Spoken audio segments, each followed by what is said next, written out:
Yani müzakere oyununa nasıl geliyor ben onu anlamadım. Gücü içeriye sokamamıştı Amerika Birleşik Devletleri. Neden? Çünkü İran buradan gelen gideni ateş ediyordu.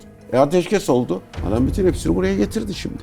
Başından beri biz yayınlarda diyorduk ki biz bu ateşkes her malzeme mi girmeyecek buraya? Bir kere onu söylemesi lazım. Basra Körfezi'nin asıl ismi, Türkçe ismi, bunu da İran Türkleri bana ilettiler. Rusya ve Çin artık İran'a destek olmayacaklar. İran diyor ki, kardeşim sen bana bunu yaparsan eğer ben 3 denizde... YZT Haber Merkezi'nden herkese merhabalar. Topkapı Üniversitesi öğretim üyesi Amiral Cihat Yerci ile haritanın başında birlikteyiz. Amiralim hoş geldiniz. Hoş bulduk. Yine aslında yayının başında artık klasikleşen bir çağrımızı da yapmış olalım. Çünkü yaptığımız çağrı üzerine gerçekten abone artışında çok yüksek olduğunu gördük. Yurt dışından da çok fazla izleyicimiz var. Onlara ne demek istersin? Çok teşekkür ediyoruz gösterdiğiniz ilgiye. Bu ilgiyi abone olarak arttırırsanız, katkıda bulunursanız bu yayınların izlenmesinin de artmasına neden olursunuz. Çok teşekkür ediyoruz. Amiral, şimdi Hürmüz meselesini konuştuk aslında da İran açısından biraz konuşmuştuk. Amerika Birleşik Devletleri biraz daha kapsam dışındaydı. Siz tabii her zaman kıyının diğer tarafındaki hakimiyetinden bahsettiniz ama son açıklaması Amerika'nın Hürmüz'ü İran'ın kapatmasına karşı kendilerinde bir abluka başlatacağı yönündeydi. Evet. Bilmeyenler için abluka nasıl işleyecek, nerede başlayacak, haritada nerede göreceğiz? Şimdi abluka ne demek bir kere? Abluka, hava ablukası, deniz ablukası, kara ablukası diye üçe ayrılıyor. Ve ilk abluka kavramı, ablukanın kurala bağlanması 1856'da oluyor. Yani savaş döneminde bir ülkenin sınırları aslında daha sonradan bu barış dönemine de değişiyor. Bir ülkenin limanları ya da bir hava sahası ya da bir kara bölgesi kapatılıyor. Oraya giriş çıkış kontrol altına alınıyor. Hasmı tarafından.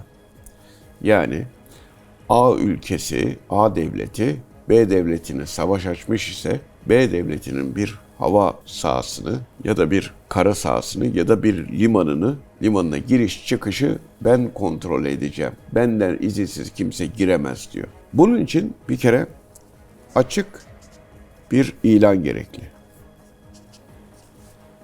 Süresi belli olmalı. Ve yeterli kuvvetin olmalı. Bu üçü açıkça ilan edilmediği sürece, süresi belli olmadığı sürece ve yeterli kuvvetin yoksa sen bu işi yapamazsın. Sonra 1909'da deniliyor ki ya bu böyle olmaz.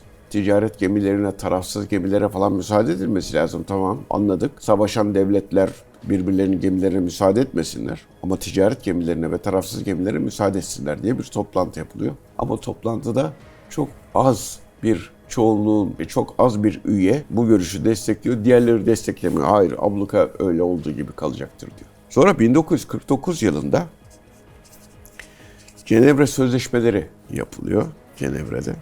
Ve burada Cenevre Sözleşmelerinde deniliyor ki burada kimseyi mahkum edemezsiniz. Yani abluka uyguluyorum diye sivil halka eziyet edemezsiniz. Ve onları hayatlarını zorlaştıramazsınız. Onların bir açlığa mahkum edemezsiniz, hastalığa mahkum edemezsiniz diye 1949 Cenevre Sözleşmeleriyle insani kısmı ablukanın oluşturuluyor. Fakat dikkat ederseniz İsrail'in Gazze'ye uyguladığı abluka tamamen aykırıdır. Sonra bunların bir kısmının Sanremo El Kitabı diye bir kitap 1970'lerde yayınlanıyor. Sanremo El Kitabı. Bu kitapta da deniliyor ki barış döneminde de savaşa neden olmasın diye yapılabilir falan diye bir şey çıkıyor. Ama gene de bunun sivile halka zarar vermeyecek, açlığa ve hastalığa mahkum etmeyecek şekilde yapılması gerektiği ifade ediliyor. Bir kere şunu açıklıkla söylemek lazım. Filistin'e uygulanan abluka Gazze'ye tamamen insanlık dışı, uluslararası hukuk dışıdır, süresi belli değildir, sivil halkı öldürmeye yöneliktir, sivil halkı açlığa mahkum etmeye yöneliktir, tarafsız vesaire hiçbir şey yoktur, yardımların bile girmesine müsaade etmemektedir. Bunların kontrol edip girebilir. Hak kaçağı malzeme listesi yayınlanmamıştır. Hangi malzeme mesela? Her malzeme mi girmeyecek buraya? Bir kere onu söylemesi lazım. Her malzeme mi girmeyecek? Amerika Birleşik Devletleri'nde bunu söylemesi lazım. Hangi malzemelerin giriş çıkışı yasak? Buna harp kaçağı malzeme listesi denir. Böyle bir liste de yoktur. Şimdi burada Amerika Birleşik Devletleri açık ilan ediyor mu? ilan ediyor. Süresi belli değil. Savaşı bitirene kadar diyor. Soru işareti. Yeterli kuvveti var mı? Yoktu. Ama ateşkesle var oldu şimdi. Nasıl açıklayabiliriz bunu? Ne değişti? Şimdi başından beri biz yayınlarda diyorduk ki biz bu ateşkes, barış görüşmeleri bunlar tamamen oyalama taktikleri. Hem uluslararası kamuoyunu oyalama taktiği hem de buraya yeterli kuvveti getirme ve aynı zamanda kuvvetlerini tazeleme, dinlendirme ve ikmal etme için zaman kazanma. Yani gemileri lojistik ikmal yapacak, cephaneler bütünlenecek, yakıt bütünlenecek. Burada şu Hürmüz Boğazı dediğimiz yer aslında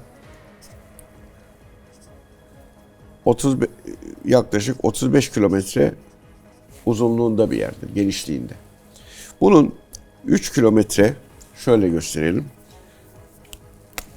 3 kilometrelik bir hatta ve 3 kilometrelik bir hatta 3 kilometre trafik işler. Yani 35 kilometresinde de değil de 3 kilometrelik koridorlar oluşturulmuştur. Bu 3 kilometrelik koridorlarla gidilir, gelinir. Orta hattın sağında solundadır. Bir taraftan gidiş, bir taraftan giriş. Fakat İran, ki bazıları itiraz edecektir, haklı olarak. Çünkü ülkesi ve halkı saldırı altında. O zaman İran elindeki kozu nedir? Buradan gemi geçişini önlemek. Yani İran'ın Hürmüz Boğazı'nı kapatması diye bir şey söz konusu değil. Hürmüz Boğazı'ndan geçişleri engellemesi söz konusu. Kapatma deyince ben kapattım kimse geçemez diye ilan etmek. Bir kere tekrar söylüyorum. Ortada bir algı operasyonu var. İran Hürmüz'ü kapattı. İran Hürmüz'ü kapatamaz. Çünkü neden kapatamaz? Sadece engelleyebilir, kapatamaz. Neden? Çünkü Hürmüz Boğazı'nın kıyıları sadece İran'a ait değildir ki. Hürmüz Boğazı'nın bu kıyısı İran'a aittir. Ama bu kıyıları Umman, şurası Umman, iki parçalı, Birleşik Arap Emirlikleri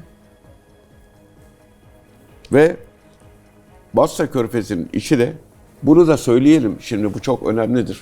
Basra Körfezi diyoruz ama Basra Körfezi'nin asıl ismi, Türkçe ismi, bunu da İran Türkleri bana ilettiler. Onu da söyleyeyim, sonra da araştırdım bunu. İran Türkleri Basra Körfezi demiyorlar. Buraya ne körfezi diyorlar biliyor musunuz? Kenger Körfezi.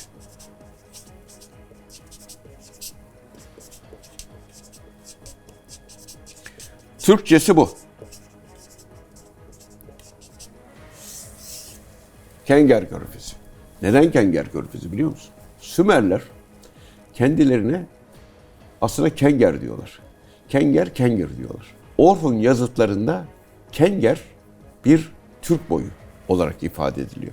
Kuveyt'in, Suudi Arabistan'ın olduğu şu bölgeye tarihte, yani Irak'ın güneyi, işte İran'ın güneyi, Kuveyt'in olduğu bölgeye Kenger bölgesi denmiş. Kenger ili denmiş Sümerler zamanında. Şimdi Türkler, bizim birçok yerde de Kenger diye atlar vardır. Kenger Vadisi, Kenger Platosu, Kenger Dağı falan. Bu Kenger Türklerinden geliyor, Sümerlerden geliyor ve dolayısıyla beni de İran Türkleri uyardılar. Dediler ki, aradılar bu yayınlarımızı izleyenler. Siz amiralim diyorsunuz ki burası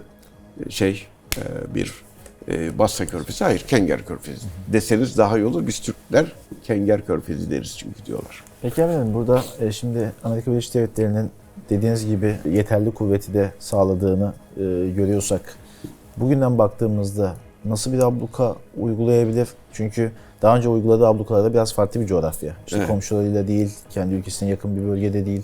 Daha önce pratiği de yok aslında burada. Ne gördük sahada? Bir kere Amerika Birleşik Devletleri, yani bilmiyorum İran bu oyuna nasıl geldi bilmiyorum. Yani bence bir oyuna geldi. Bu da Amerika Birleşik Devletleri İran'da zorlandığıyla paralel bir algıyla yürütüldü. Amerika Birleşik Devletleri ateşkes görüşmeleri yapalım dedi. Ya İran zaten daha önce ders almış olmalıydı. Nasıl ders almış olmalıydı? Umman'da müzakereler devam ederken İran vurulmadı mı? Değil mi? Evet. İsviçre'de müzakereler devam ederken İran vurulmadı mı?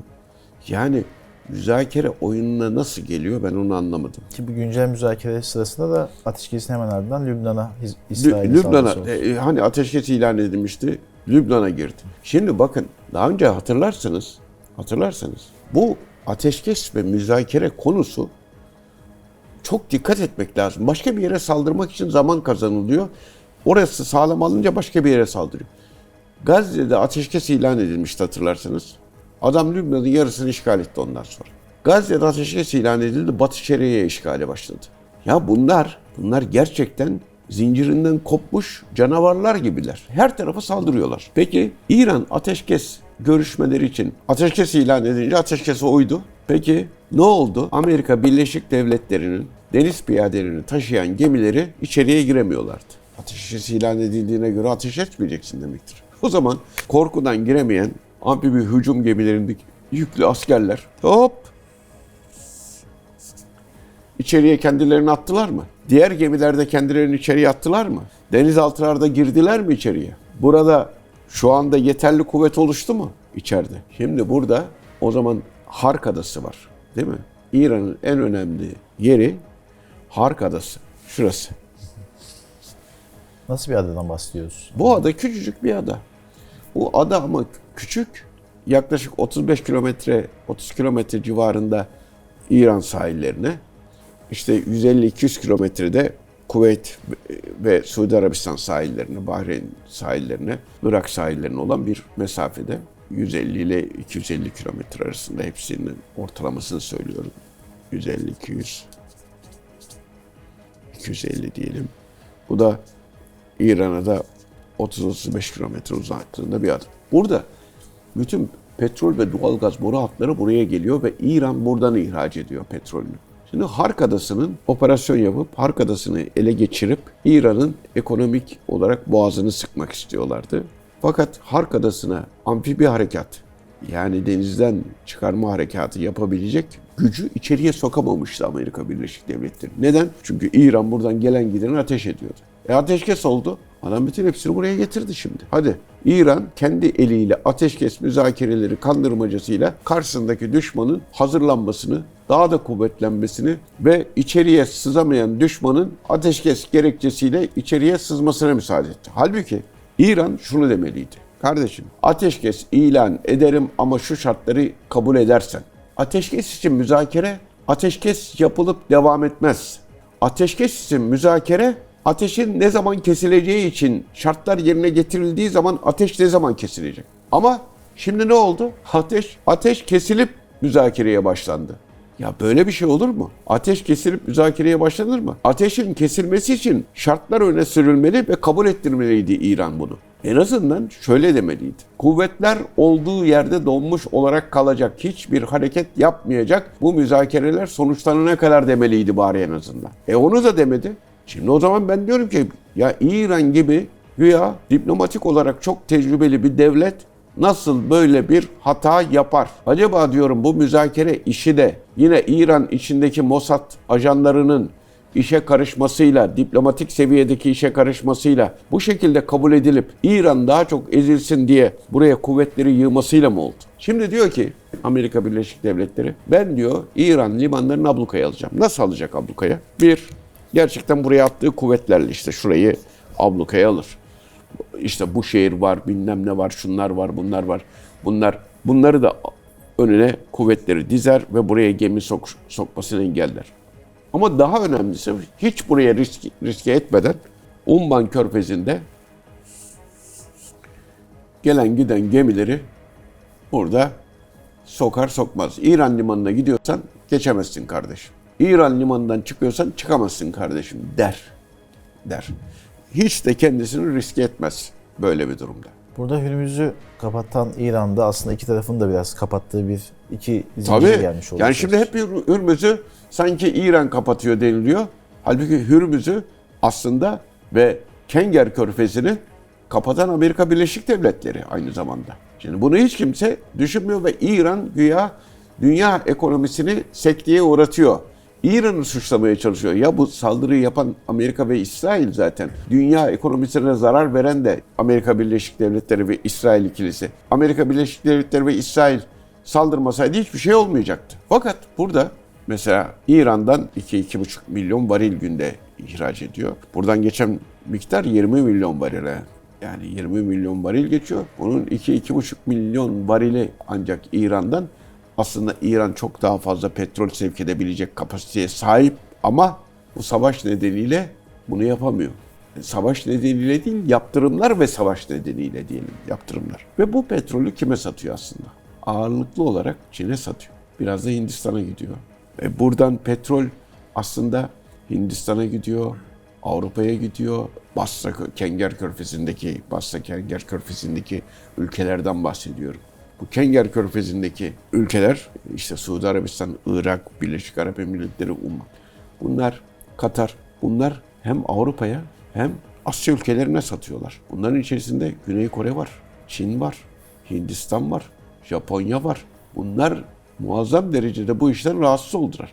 Çünkü %40 petrol ve doğalgazını buralardan alıyorlar. Bak şimdi, hep söylüyoruz. Bu Birleşmiş Milletler Güvenlik Konseyi'nin 5 daimi üyesi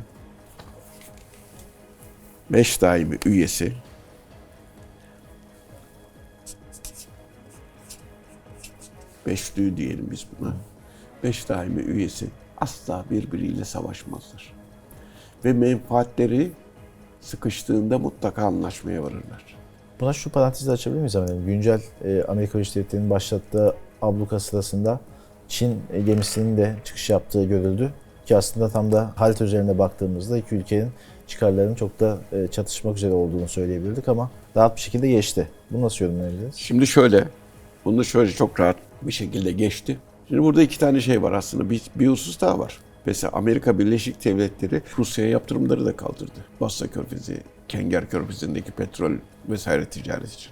Amerika Birleşik Devletleri değil miydi aslında Avrupa Birliği'ne söyleyen, sen petrol almayacaksın, doğalgaz almayacaksın, Rusya ile ticareti durduracaksın bilmem ne falan diye. Bir sürü sıkıntı çekmedi mi Avrupa Birliği? Kömüre geçmeyi düşünmediler mi? Değil mi? Elektrik, nükleer santraller tekrar devreye alınmaya çalışılmadı mı? Neler oldu neler. Fakat Amerika Birleşik Devletleri sessiz sedasız bu İran'a saldırı esnasında Rusya'ya yaptırımları da gevşetti. Avrupa Birliği ayağa kalktı. Ya bunca sene bizi sıktın, yaptın, şöyle yaptın, böyle yaptın. Şimdi ne oldu? Şunu anladılar ki bunlar birbirleriyle didişmezler. Belli bir böyle limitleri var, didişme limitleri. O didişme limitlerinin ötesine geçmezler. Şimdi Çin'e petrol gidiyor. Çin'in buna ihtiyacı var. Çin aslında arada bunlar tepişirken çimenler eziliyor. Çin dedi ki benim bu petrole ihtiyacım var.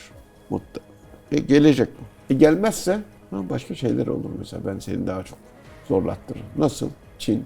Ben buraya füze veririm, silah veririm. Ben bunu alırım. Seni de perişan eder bunlar. Şimdi soru şu. Çin'in bu talebine Amerika Birleşik Devletleri cevap verdi. Evet geçsin gemisi dedi. Rusya'nın talebine cevap verdi. Geçsin gemisi dedi. Peki neyin karşılığında acaba? Neyin karşılığında? Rusya ve Çin artık İran'a destek olmayacaklar mı? Soru budur. Hiçbir şeyi bunlar karşılıksız yapmazlar. Çok sıkıştım ben tamam açıyorum demez. Tamam sen çok sıkıştın ama ben açacağım ama sen de şunu yap. Onların arasında bir anlaşma olmuş demektir. Ki biliyorsunuz Çin Devlet Başkanı Xi Jinping bana sarılacak, teşekkür edecek filan dedi değil mi Trump? Bir şey var yani. O yüzden çok dikkat etmek lazım. Buradan Çin'e, Rusya'ya her şey akıp gidiyor. Orada bir kısıt yok. Bu yaptırımlar da kalkıyor. Peki İran'a ne olacak bunun karşılığında? Soru işareti budur. Peki İran ne yapar bu durumda, abluka durumunda? İran diyor ki, kardeşim sen bana bunu yaparsan eğer ben 3 denizde sana karşılık veririm. 3 deniz hangisi? 1. Kenger Körfezi. Yani Basra. 2. Arap Denizi, Umman Denizi yani bu bölge. Bu 1. 2. Buralardan karşılık veririm. 3. Babül Mendeb. Boğazı. Ki geçtiğimiz hafta Babül Tabii, Mendeb'de artık anlatmıştık. konum olarak. Değil mi? Evet. Babül Gündeme Mendeb geldi. anlatmıştık. Burada da Avrupa ve Asya ticaretinin %40'ı burada. Ona göre düşün. Dünya petrolünün %10'u buradan gidiyor.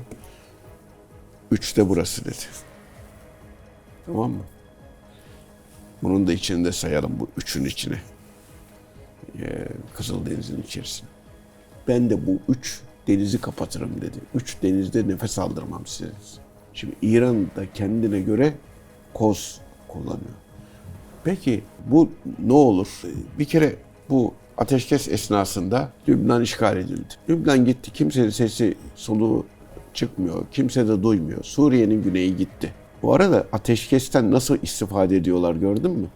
Yani ateşkes dedi, İsrail Lübnan'ın güneyini tarihte ilk defa aldı. Bir kere Orta Doğu'da şekillenme devam eder. Petrol fiyatları yükselir. Dolar yükselir. Amerika Birleşik Devletleri dış ticaret açığını, borçlarını önemli bir kısmını kapatır. Dolar yükselir, petrol fiyatları yükselir. Rusya kâr eder. Çin olduğu gibi işine devam eder. Dolar yükseldiği için mesela Çin'in de ticareti artar, ekonomisi artar. Olan kim olur biliyor musunuz? Olan bize olur, dünyanın geri kalanına olur ve Avrupa'ya olur. Neden? Çünkü burada Avrupa'nın malları tehlikeye girer. Bunlar bütün körfezi dolaşmak zorunda kalırlar. Buradan çıkarlar herkes. Buradan geçmek yerine aşağıdan geçerler ve aşağıdan geçip muazzam şekilde de 10-15 gün zaman uzar. Maliyetler de %20, %30 artar. Olan diğer ekonomiler olur. Bunlar kendilerini düşünüyorlar ve kendileri birbirleriyle didişmezler. Bak İngiltere'yi de unutmayalım. İngiltere de bu işten acayip karlı. En azından denizcilik açısından söyleyelim. Navlun fiyatları artınca İngiltere'nin kârı artar. Artı sigorta fiyatları artınca İngiltere'dedir zaten bunların karargahları, sigorta şirketleri denizcilikle ilgili. Onlar da müthiş kâr ederler. Teşekkür ederim. Aslında burada biraz ekonomik etkisinin Türkiye'ye olacak kısmında virgül açtık. Bir sonraki bölümde de siyasi ve askeri kısımlarını konuşuyor oluruz. Evet. Yayınımızı bu noktaya kadar izleyenlere yeni bir hatırlatmamızı yapalım. Gerisi de YouTube kanalına abone olmaları yönünde çağrımızı yapmış olalım.